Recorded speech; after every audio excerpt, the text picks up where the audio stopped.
What's happening? What's up? Welcome to Chat It Up. We are virtual. I am personally live from the wonderful, actually not the wonderful. I'm not going to lie to you guys. I think Orlando is my least favorite city in the entire world, but we're here. We're here, Oh, and I'm here. Yeah, I know. I think it's the worst no big love for city Disney outside. World? I mean, I'm not here for the music parks, so I will say there is an exclusion. There's an asterisk, if you will. But yeah, Joseph Guthrie, of course, here with me. We're virtual tonight, so love you guys for taking us in because Chatted Up Sports is going to talk all core four. I have to get to one of my most excited fandom experiences tonight. I get to hang out with Bills Mafia fiends from Buffalo to watch this game at this conference. I'm very excited to have some Buffalo bros to watch a game with. I'm going to experience this full force. I feel like this is like an NFL SEC fandom I get to watch in person. I'm very excited, Joseph. Yeah, I'm gonna be honest with you. I'm a little jealous. There's not when I think of NFL fan bases, I don't really think of I don't know. They're not quite the same as like college fan bases. I mean, I know they still tailgate and stuff like that, but Bills Mafia feels like one of the closest things in the NFL to like a true college fandom experience. Like just the way they are, the way they act, how passionate they are about the Bills. It feels very like I have no affiliation to this NFL franchise, but I would love to watch a team with a bunch of people that this will ruin their weekend if they lose tonight. Yeah, yeah, and I got a guy that's born and raised there, still lives there, and we were just talking about like the new stadium. They're like, "Oh man, are you guys?" We were just talking to some other people at this conference, and they're like, "Oh, you guys getting a new stadium? You get one of those big domes?" And they're like, "No, we don't want a dome up there. It takes away from the good No, stuff." yeah. They want it to be like playoff in December, January, and it's snowing. You know, Yeah, they want that. It's part of they the want to win that battle. yeah, part of the aesthetic of like coming to Buffalo, play the Bills. We're crazy. It's freezing cold out here. Half of our like stands are going to be shirtless. About half. Psychopaths. Yeah. We just sent a I dude through wonder. I a would table. like to know, like, yeah, what's your in December and January, what percentage of the stadium is shirtless? That's got to be a More than tough it should be. one. Yeah. More than it should be. I would like to say that I give a lot of credit to the guys that are like big and shirtless that just don't care. Yeah. Oh, Um, yeah. Oh, dude. 100%. that takes a lot more courage than I think people give it credit for to be on public display. You know you're going to be seen, and maybe that's part of it. Yeah, people like to be Yeah. seen. So, but it astonished me how cold those guys really are. I know you want a tough guy out. Maybe that's just not in me. I just never had that, but hats off to him, dude. Bills Mafia. I think that's a growing up in the South thing. It's like you're just not used to that cold. Like you're Mm-mm. just not you never really like it gets cold down here, but it's not like, hey, it's gonna be 7 degrees at the football game. It's like, dude, if it gets below the 30s, like the stands ain't gonna be full down here. Uh-uh. So I think Uh-uh. that's part of what has because I don't know. I think about the Baylor McCallie game last year. That's probably the coldest I've ever been at like a football game. I was like, I don't know how they do this. If it's like, yeah, we're going to Lambeau and it's like 8 degrees. Why? Why? I mean, for the love of the game, and I respect the hell out of it, but brother, 8 single digits. I forgot you guys. I forgot about that game. I forgot how cold you guys were, and like, dude, we got to go. Like, you guys were I've bundled up never, so hardcore. I've never been more ill-equipped for I'm about to freeze my ass off than I was at that game. Like, and we're talking about like a hobby of mine is going camping when it's snowing. That was the coldest I've ever been, I think, in my life. Coming straight from work, was not prepped. The elements got the best of me.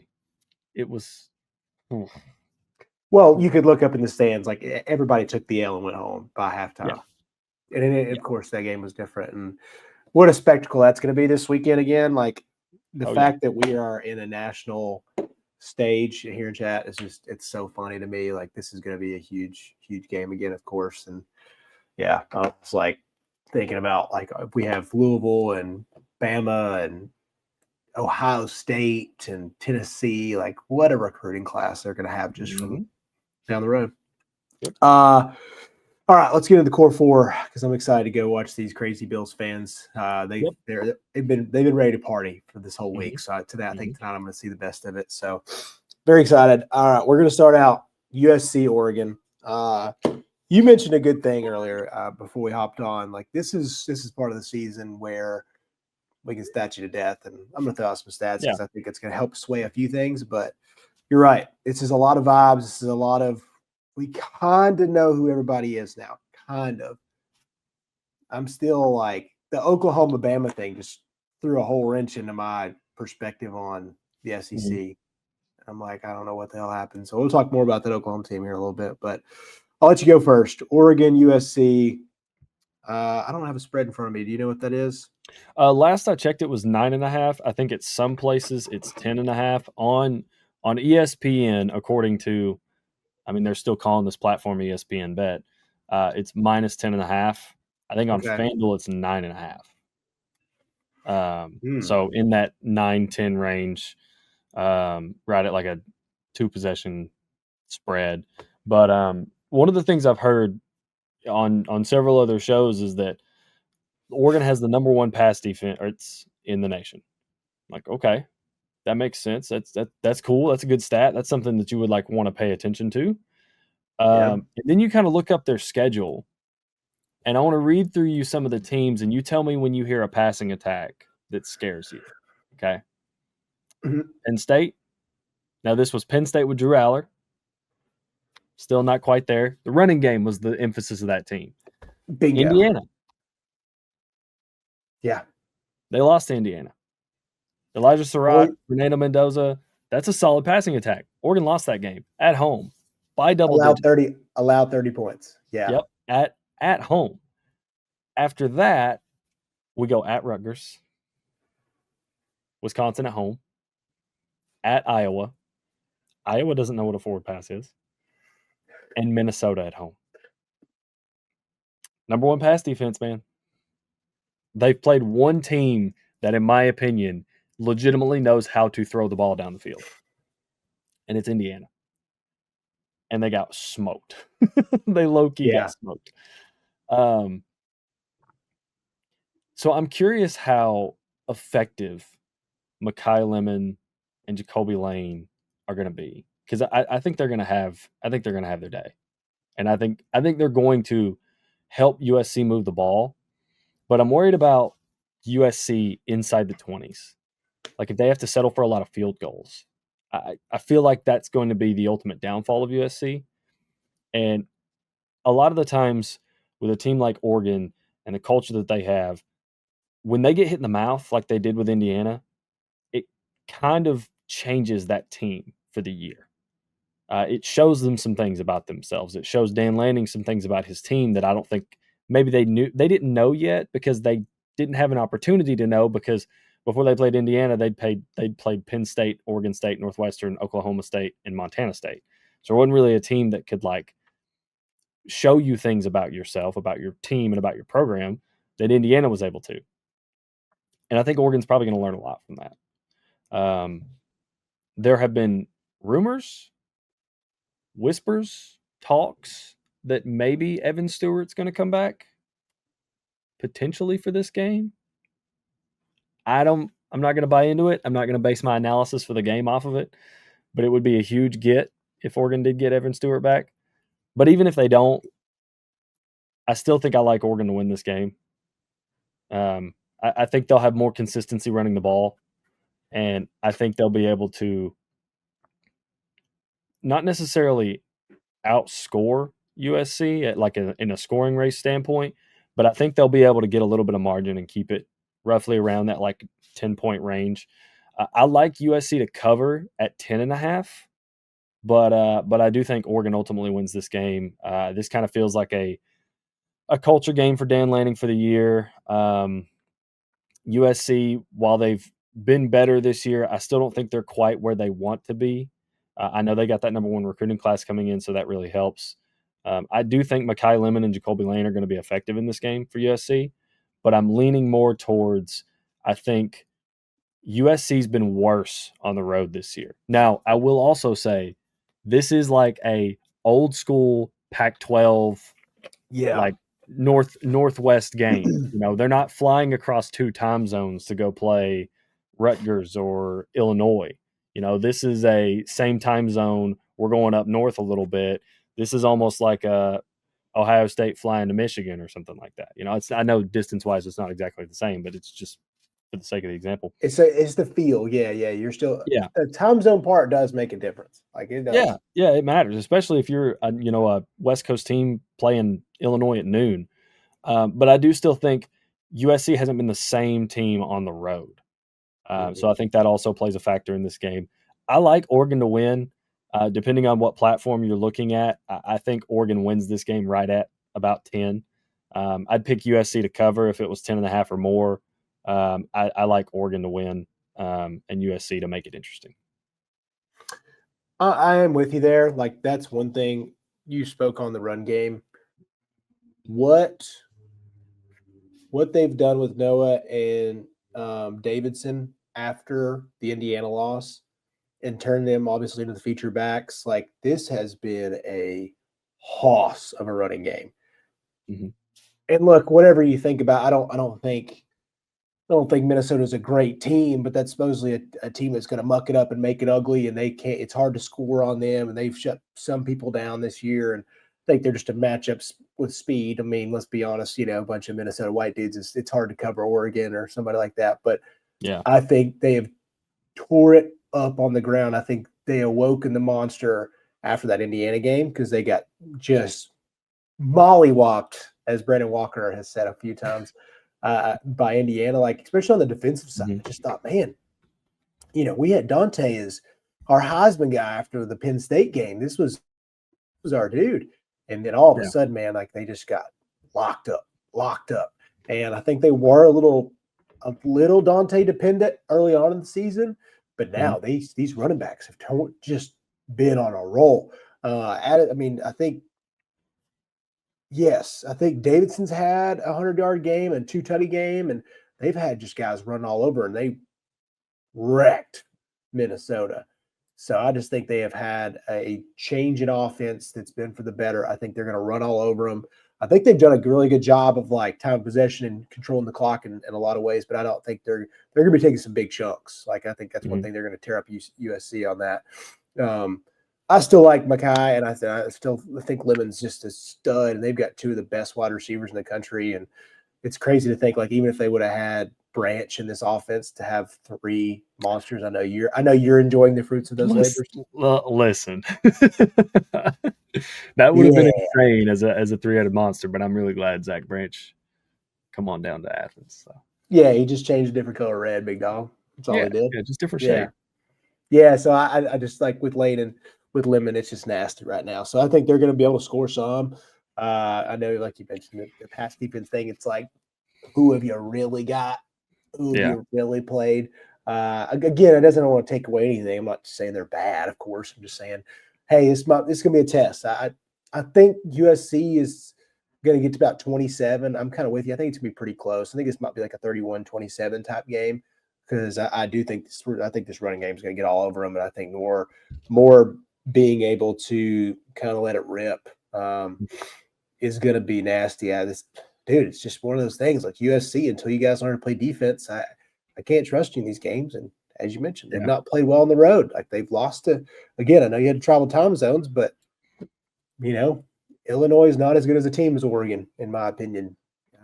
You go up and lose to Notre Dame. That's a team that I think is as good as Oregon either. But I don't know. I think that's going to be a tough road test for them. I think USC is in that third tier, second tier, wherever you want to put that, how you want to do that in the Big Ten. But they're a tough game, and it's going to be a good looking win for Oregon. That's what I think they are. I think they're that's a pretty good win. That's how you're going to classify USC right now. But give me 31-27 and another nice game for the duo running backs for Oregon. Yeah, and Davison, he's had 2 100-yard games in the past 4. In the Rutgers game, he went over 100 yards, or he hit 100 yards on 4 carries. So Oh, that's right. I forgot he was the one with that game. Nuts, dude. Yeah. Yeah, dude, that is nasty. Yeah. Because what was his longest on there? Um, Did you see? I closed it before. Hang on. Oh, hold on. Because that's one thing I thought he must have ripped off one. I got it pulled up here. There we go. Oh, they still had two. They had 335 yards through the air, 415 on the His ground. longest was a 67. Yeah, he had a 67-yard run. All right. So yeah, so Whittington, and Davidson both had over 100 yards. Yeah, they destroyed Rutgers. It was not even close. Rutgers just re-signed their coach, didn't they, too? Schiano? I think so. Yeah. I think so. Was that him that got re-signed? Somebody got re-signed, I thought was up there. Maybe I'm thinking of somebody else. But anyways, yeah, it's funny. Mm-hmm. Oh, man. But yeah, between Whittington and Davidson, man, this has been just gross, dude. They're so good. They're so good. And plus, I bet that place at night with those unis. This is actually a 12:30 local kick. Wait, that's right. CBS game. Yeah. Oh, I'll just look. 3:30 CBS game. 3:30, yeah. Mm-hmm. Whoa, yeah, that's right. Yeah, I was looking at the schedule up here. Dang. Oh wow, that'll be fun. It won't be as cold. It won't be as cold. It'll be nice. All right, Pitt GT. Oh God, dude.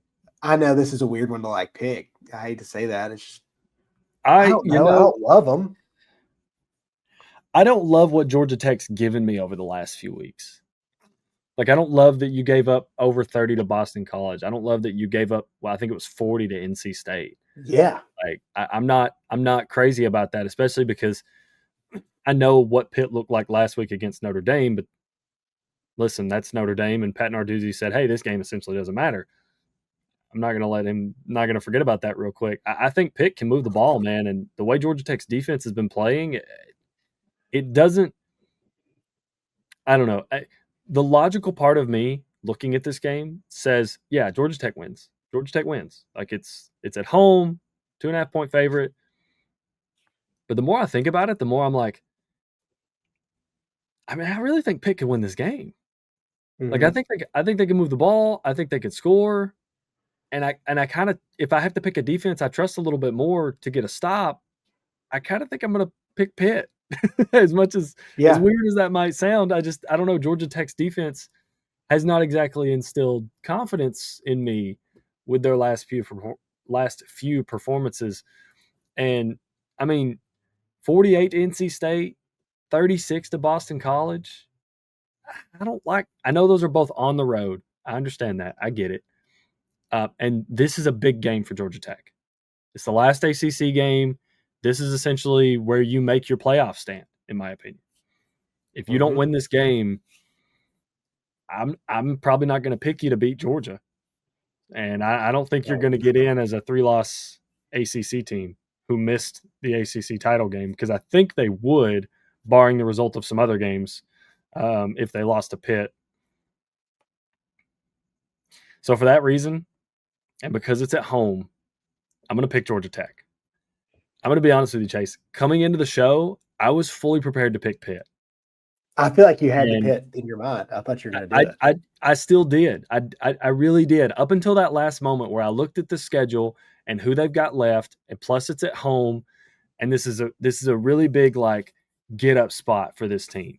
After the way you've looked the last 2 weeks, back-to-back road trips between NC State and Boston College, I feel like this is a Brent Key, we've got to show something this week. So I'm going to roll with Tech. I'm going to roll with Tech to beat Pitt.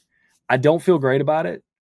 I do not feel great about it because I was fully prepared to go the opposite way and pick Pitt.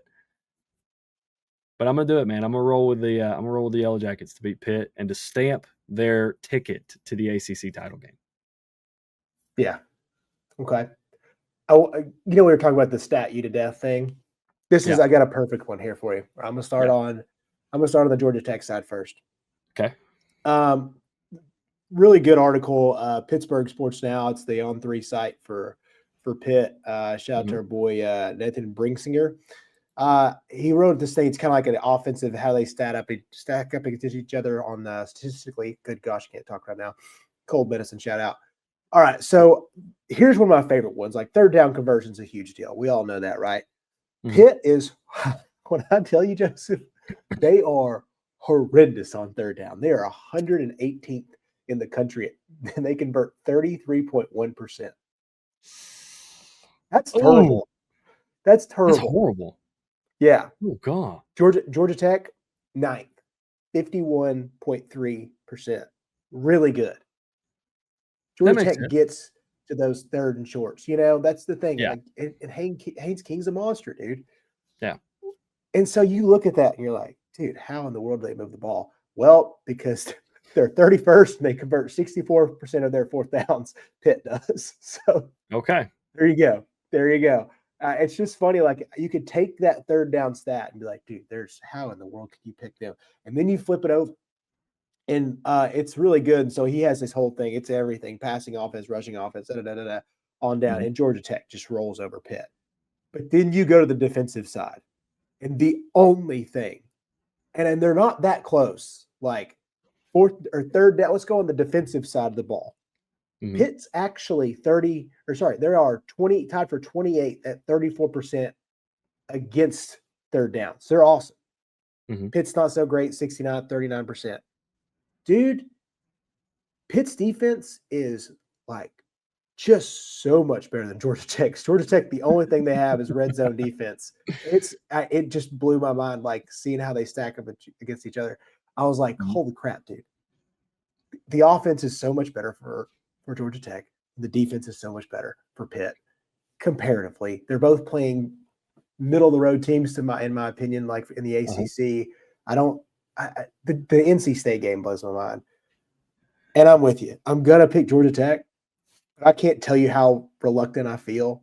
I tried to find a way to pick Pitt. What I saw last week, dude, is Pitt's quarterback, is he coming back healthy this week? Or even if he's coming back, I don't imagine. I think so. I don't. They I they can threw look that that up. poor I don't know freshman to the if Wolves. They threw that poor guy to the Wolves last week, dude. Well, I mean, he'd been playing, but Yeah. playing against Notre Dame is different than playing against Yeah. Stanford and NC State and Syracuse and Florida State. Oh man, Playing a little bit different role. I know Pitt's done a good job. I mean, like utilizing his talent. I mean, the guys played really well, and I think a lot of guys wanted to pick Pitt last week, and game day was fun because of it. But it taught me a lot. But this is going to be another high scoring game. I think. I don't think it's deep. I know Pitt's defense is stacked up well against some not so wonderful teams, but I'm with you. I think this is we are the best of the worst Power Four conference. I think Georgia Tech is that. I think Georgia Tech is a good team. I love Haynes King, but you're good in a bad conference. Yeah. Yeah. Yeah. I think, I mean, here's how this is going to go. We're either right, and like Brent Key and Georgia Tech are going to they're going to step up and they're going to do what we're saying, or the last 2 weeks is going to be a further, this going to be they're furthering what's happened the last 2 weeks, and Georgia Tech's just out of gas. Yeah. I mean, that's my fear. That's my fear in picking Georgia Tech, is that what I saw the last 2 weeks wasn't just oh, hey, we played back-to-back road trips. It's been tough. It's, oh, we're running out of gas. Because that's I mean, what I'm how many hits can Haynes take? And I know they've dialed it up. They have been a lot better passing in the last 6 weeks. It has been drastically. I mean, Haynes has had, I think, 2 or 3 300-yard games. And look, I know everybody does that in the country, but that is not what Brent Key and them have been doing for the last 2 years. For him to let it loose and really turn it around, I mean, dude, Haynes, if they dominate and if they somehow beat Georgia, I don't know if he makes it to New York, but I don't think he'll be that far. I think his name will be mentioned, especially if they have 2 good games. For sure. I don't think he's far from the conversation. Yeah.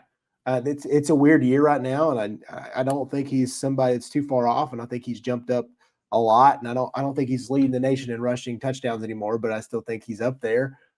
He's still going to have double digits, and he's obviously improved as a passer in the last couple of weeks. So, man, he's a stud. But you might be spot on with that. Like, are they just beat to hell? Yeah. Like they can't stop Are they just out of anybody. gas? That offense, yeah, and that offense just like, hey man, like we're pulling out everything we got. Like that's not what we're supposed to do. And we're not. And you're right. Pitt can probably score, and I don't think Georgia Tech's ready to come from behind.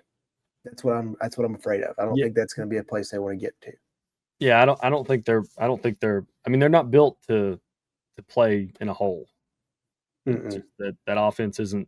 It's just not their. That's not what their strong suit is. Like, I'm not saying Buster Faulkner couldn't call efficiently enough for them to do that, but I mean, it's not exactly. Georgia Tech doesn't want to be doing that. They don't want to be playing. Yeah, that's what happened to them in the NC State game. Is they played from behind for most of the game and just were never able to erase that lead. Yeah, and it's just not a place where they want to get to. It's not, man. Oh, all right. So double Georgia Tech. We've not gotten the rest of the boys yet. We can read off those here in a little bit. So let's see here. All right, who you want to do next? You have, let's do BYU Cincinnati. Okay. BYU Cincinnati. This is all vibes. 100%. I think I just want it for Bear so bad. I know this is a weird game because like both these teams are kind of out at this point, which sucks because I'm like, I don't know. BYU against Texas Tech, it just showed me like athletically Tech's just on a different. They're just different level. for the Big 12. Yeah. Yeah. You're just so far above it. You got such a good talent pool up there. I do think BYU is going to be able to score on Cincy. I know it's at Cincy, and this will be a fun close game. I think it's gonna be like 27-24. I'm gonna take BYU, so I think that's a cover. So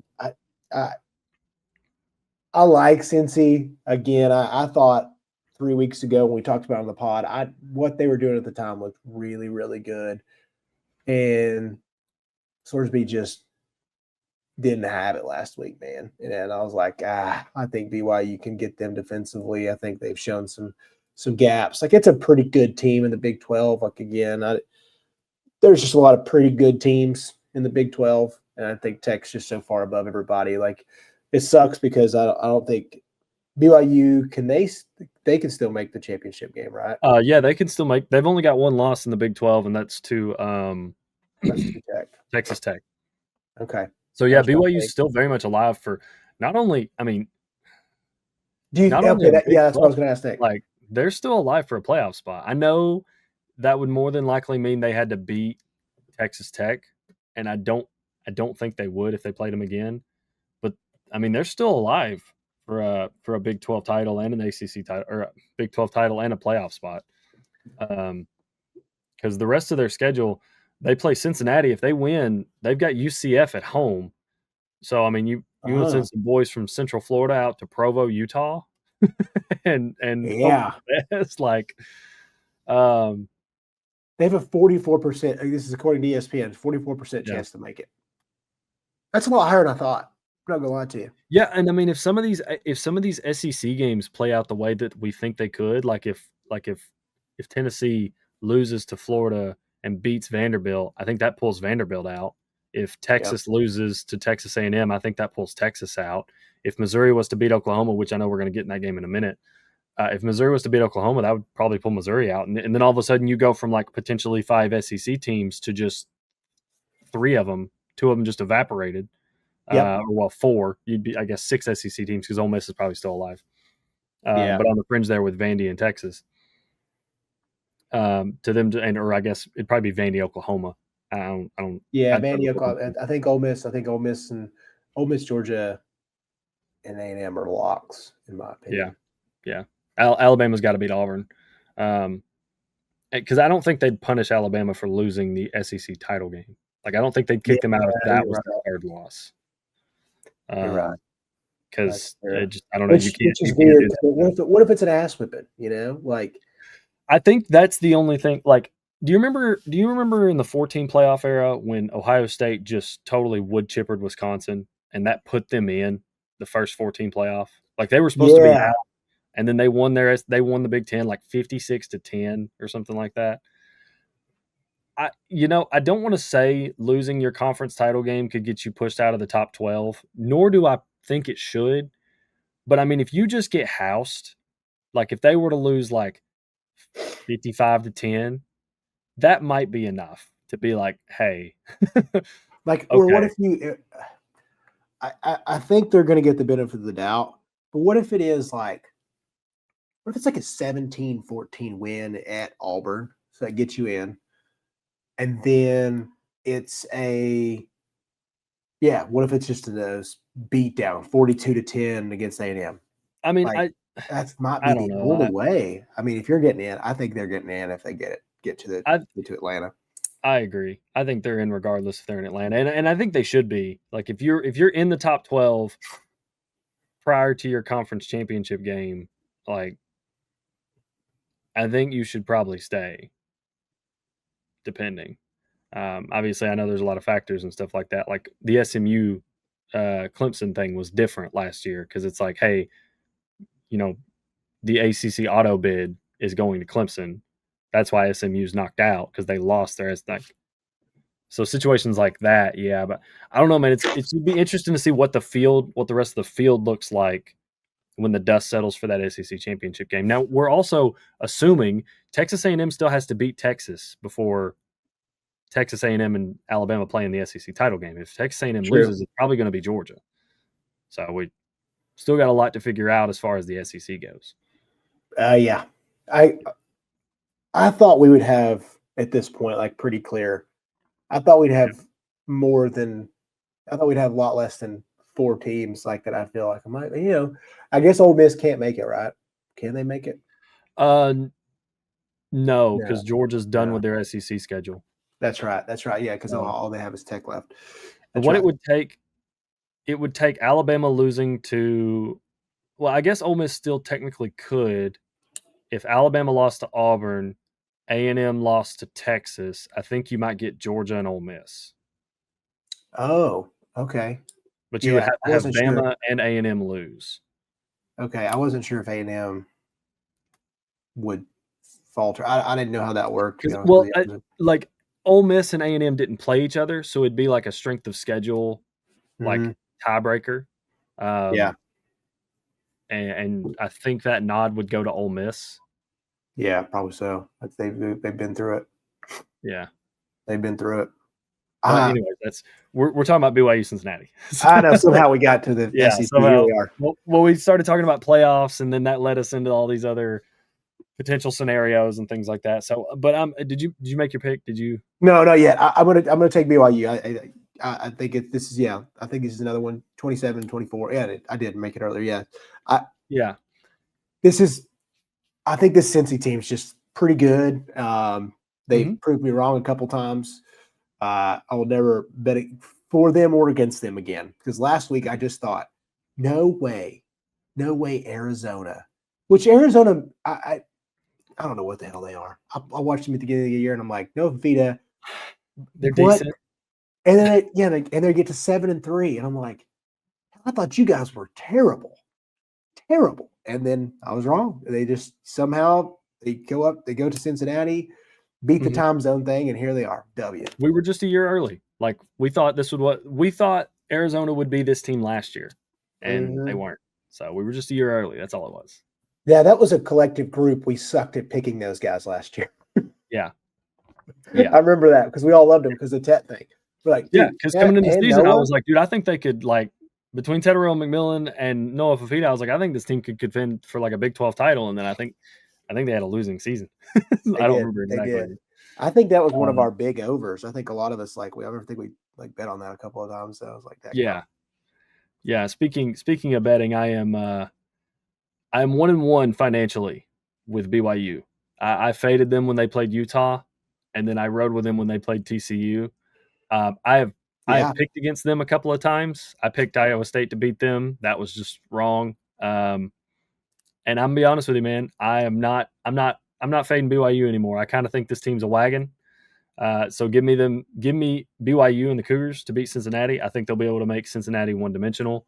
And I think BYU. I know it's hard to predict turnovers, but when a team is this good at it, I feel like I can assume they're probably going to at least get one or two. And I don't know, man. I think BYU is going to be able to have more success. They're going to be able to be a little bit. They're not going to be as one dimensional as Cincinnati's going to be. And brother, I mean, I don't know if there's rain in the forecast, but it's going to be soaking in Cincinnati, man. So give me the Cougars.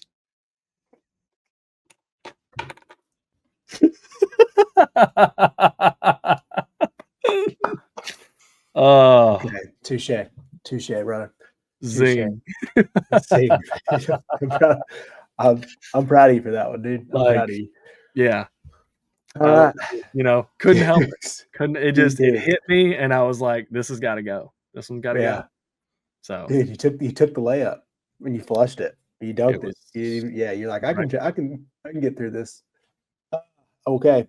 Hard to bounce back from that, big dog. Let's see. Florida, Tennessee. We took Oklahoma. Missouri, Oklahoma. Yeah. Missouri, Oklahoma. We could do Florida, Tennessee. We can still talk about Florida, Tennessee. We will not for a minute. 4 pick, but we can still cover the game. Let's talk about that afterwards. All right. Oklahoma, Missouri. Sometimes I think I watch this offense for Oklahoma and just wonder, are they actually good? And then I watch them defensively and I'm like, yep, they're real good. They're real good. And they just do enough on offense. They just do enough. And I think it's going to be the same thing. And also, I just don't want to fall for this Missouri crap anymore. I think Missouri will be good. I think Missouri could be good in different conferences, but dude, they're a little bit of fool's gold to me. I think their record's a little bit better than they actually are. In some cases, I know that doesn't always translate in the football world, but damn, dude, I just can't fall for this again. Mm-hmm. Yeah, I'm with you, and I don't know. Bo Perbula's not playing in this game. Well, maybe there's been speculation that he might. I don't know if I'd want to be bringing my quarterback back off injury against this defense. Like I don't against that front. This isn't the defense. Yeah, especially on the road. I mean, dude, the final score of this game might be like 17-12. I mean, I don't.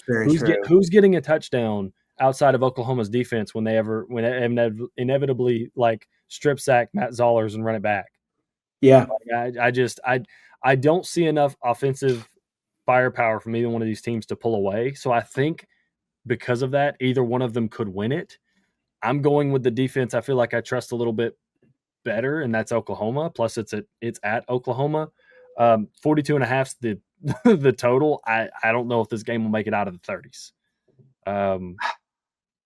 I want to buy in to Missouri having a chance, but if they have to rely on Ahmad Hardy and this Oklahoma run defense being as good as it is, I don't see Matt Zollers being able to go out there and just spin it around and do enough to win this game. I think Matt Zollers is good. I think he will be really good at some point.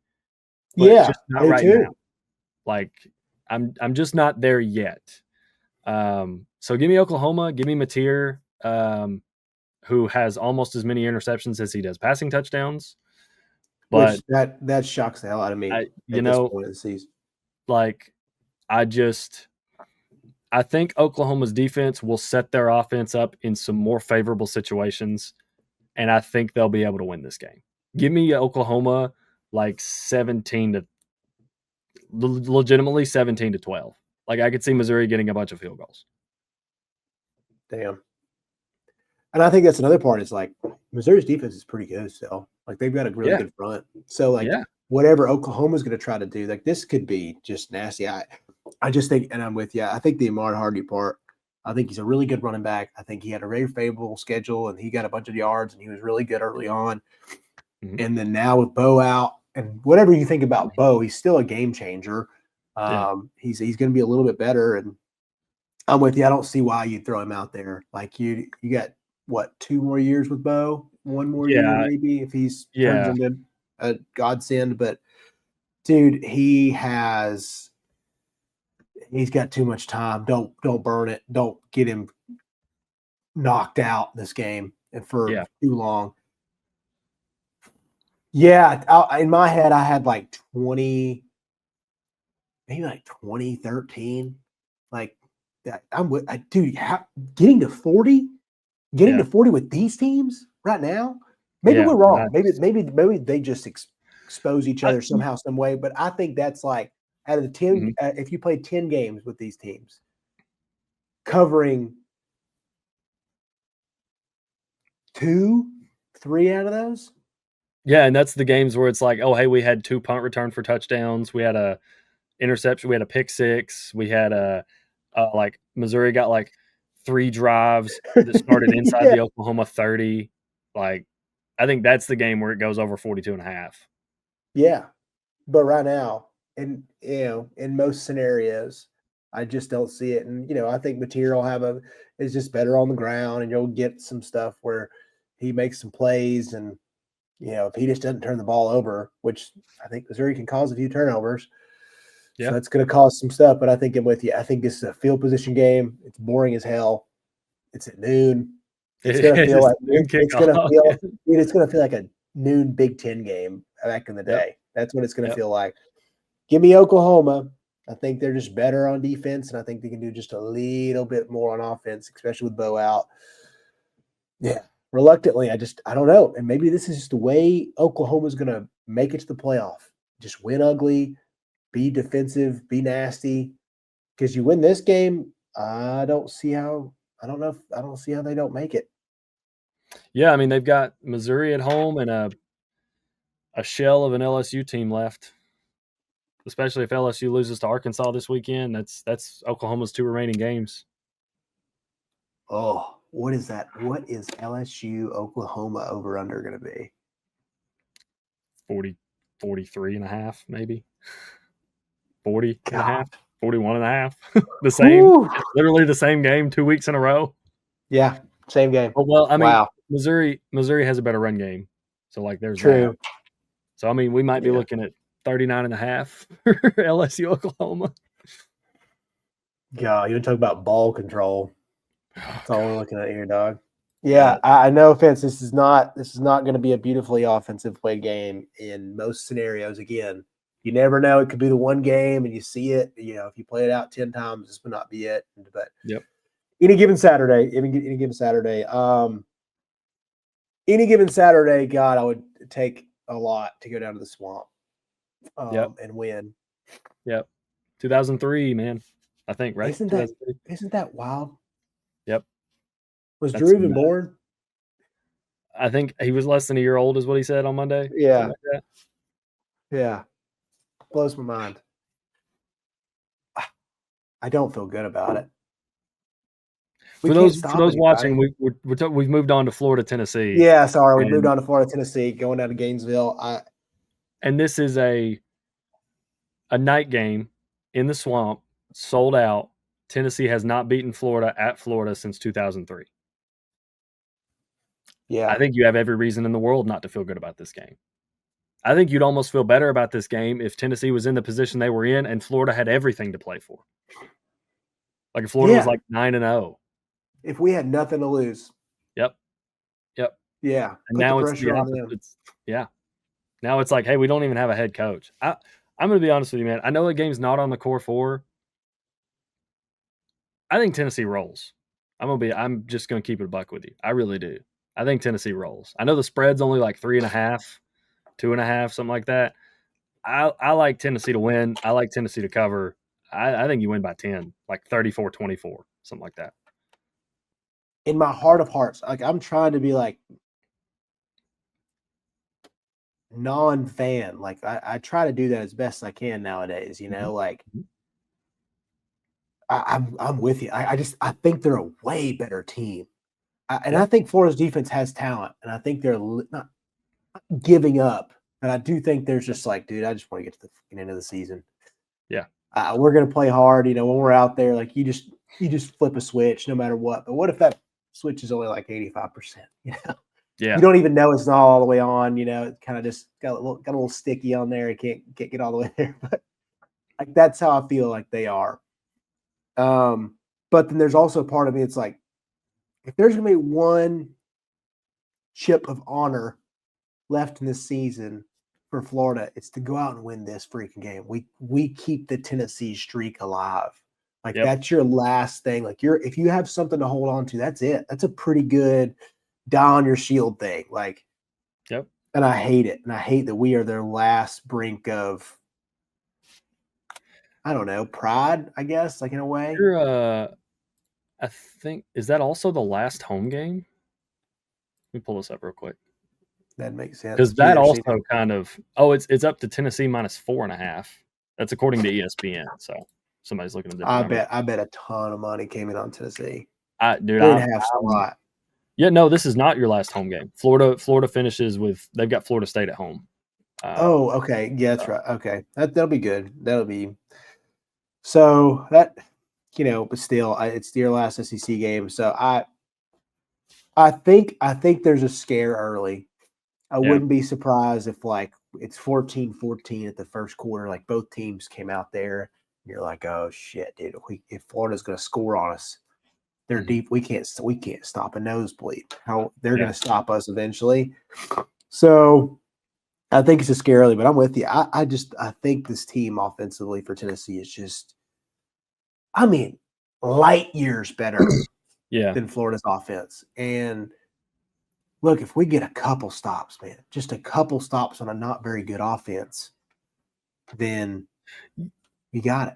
Yeah, I don't think it takes much for you to rattle DJ either.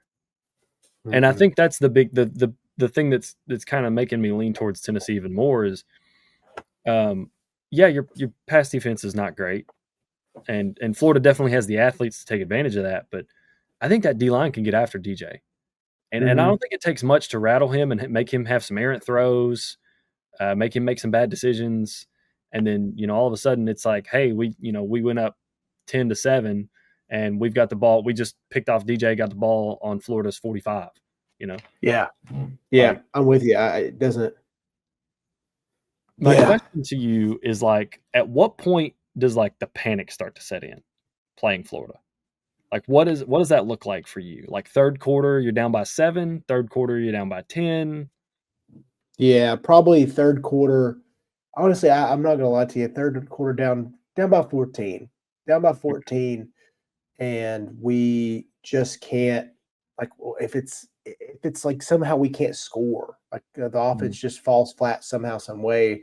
That defense is like, hey, we got talent here too, and they do stop us. Like that's one of those like you can kind of see it. You just get that feel like they've got us figured out. Like, what if they just figure us out? It would take a lot because I do think if it's kind of a shootout, I'm like, I'm leaning Tennessee. Maybe Florida, maybe it's a shootout, but Florida, gets the ball at half and then we have a turnover. I'm like, well, okay, we can come back. We can still do it. I'm still going to have a lot of hope even late. It would have to be pretty significant and have to have a different vibe. Like it's 21-7 in the third. Yeah. Like that would scare the shit out of me, dude. Yeah. I'd be like, well, another L. Yeah. So what if you're like, so 21-7 for me, if your offense has been held in check for like the full first half, that's terrifying. But to me, it's like, if you're coming in third quarter and it's like, I don't know, like 38-24, I'm thinking, okay, maybe just a couple of like, what am I thinking happened with that score? Okay, maybe like a pick six or like a sack fumble, and you gave a short field to Florida. Like I think that's you don't feel great, obviously being down 14 at all, but I think that's a little bit better than like, oh, it's low scoring and we're down by 14. Yeah. I think it's low scoring down by 14 is where it scares you. Yeah, I agree. All right, buddy. I got to journey out of here. I got to go be corporate chase for a little while. Well, brother, you enjoy corporate chase and tell the Bills Mafia boys I said what's up, and I wish them the best of luck for them, their team, and my financial position as well. Good for you. Yes. So go Bills. I'm gonna go eat some wings. Oh God, I'm so jealous. Sorry. This has been an expedited Core 4 Chat It Up for your boy Chase Green. For Joseph Guthrie, follow Chatt It Up on all social media platforms. If you're watching this on any other platform, please do us a favor. Go over to YouTube, drop a subscribe. It really helps a lot. We will see you Saturday night for Night Chat. Thanks for Night watching. Chat, baby. Love you guys.